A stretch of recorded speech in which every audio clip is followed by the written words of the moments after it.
असउद्दीन ओवैसी इस वक्त हमारे साथ मौजूद हैं। असउद्दीन सर, प्रधानमंत्री का भाषण इस वक्त जारी है और तमाम अपोजिशन विपक्षी दल के नेता जो हैं वो बाहर आ गए हैं, वॉकआउट कर गए हैं। क्या दर्शाता है ये? देखिए, हमारी पार्टी AIMIM BRS पार्टी के साथ हमने नो कॉन्फिडेंस मोशन दिया था, जिसको स्पीकर साहब ने कबूल किया। हम INDIA का जो अलायंस उसके साथ नहीं वॉकआउट किए, हम बैठे रहे। हम प्रधानमंत्री का मेरी नज़र में पिछले 9 साल में सबसे कमज़ोर, अनइंस्पायरिंग और बोरिंग रिप्लाई रहा है। हम उम्मीद कर रहे थे कि मणिपुर की जनता को एक स्ट्रॉन्ग पॉजिटिव प्रधानमंत्री मैसेज देंगे, ख़ास तौर से उन महिलाओं को जिनका रेप हुआ, ख़ास तौर से उन लोगों को प्रधानमंत्री वार्न करेंगे जिन्होंने पुलिस के हाथों से 8,000 हथियार और 10,000 एमुनेशन छीन लिया। 50,000 लोग बेघर हुए। प्रधानमंत्री अनइंस्पायरिंग, उनको कोई कॉन्फिडेंस नहीं दिया मणिपुर की जनता को, सिर्फ एक रूटीन में कह दिया कि हम आपके साथ हैं। अरे भाई, आप महिलाओं के साथ हैं, आप उन पीड़ित परिवारों के साथ हैं। आसाम राइफल पर FIR बुक कर दिया जाता है। तेलंगाना से इंसाफ नहीं होता, जो यही पार्लियामेंट में इस एक्ट को पास किया गया था 2012-13 में। 10 साल होने आ रहे हैं, तेलंगाना नाइंसाफी का शिकार है। तीसरा, उम्मीद कर रहे थे कि प्रधानमंत्री हरियाणा की अपनी सरकार का नोटिस लेंगे, उन पर साफ तौर पर कहेंगे कि तुमने 750 मुसलमानों की बिल्डिंगें, इमारतें बगैर नोटिस दिए उनकी तोड़ दी। प्रधानमंत्री से उम्मीद कर रहे थे कि रेलवे कंपार्टमेंट में जो आतंकवादी ड्रेस पहनकर, नाम पूछकर मुसलमानों का कत्ल किया, उस मीना साहब के SI का सीनियर का कत्ल किया, उस पर कुछ बोले, कुछ नहीं। एक अनइंस्पायरिंग, नॉन कन्विंस स्पीच प्रधानमंत्री दे रहे हैं। तो इसलिए BRS पार्टी और MIM पार्टी ने फैसला किया कि हम नहीं बैठेंगे, हम वॉकआउट करेंगे इससे।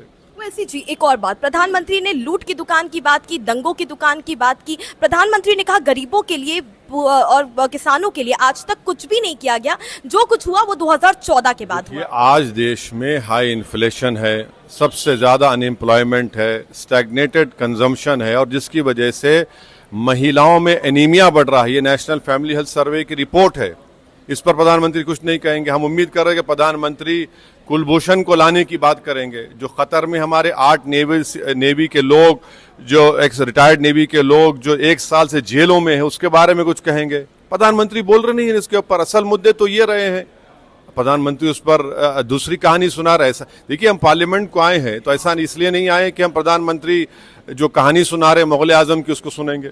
एक और बात, ओवैसी जी, जो तमाम मुद्दे प्रधानमंत्री ने उठाए, उन्होंने जिस तरह से कहा कि 2028 में विपक्ष दोबारा नो कॉन्फिडेंस मोशन ला सकता है, यानी कि वो अश्योर है कि 2024 में NDA और BJP ही सरकार बनाएगी। प्रधानमंत्री बहुत ज्यादा ही खुशफहमी का शिकार है।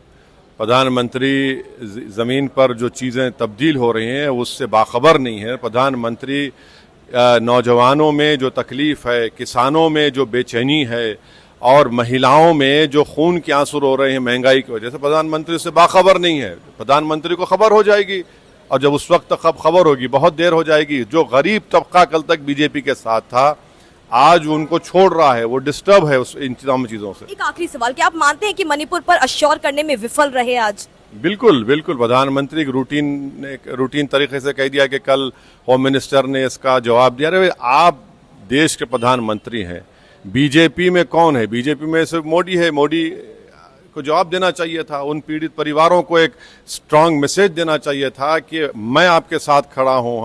हुकूमत तो है, मगर प्रधानमंत्री देने में नाकाम साबित हुए। तो ये है असउद्दीन ओवैसी प्रधानमंत्री की स्पीच पर। Harshad Chandwani, Republic TV।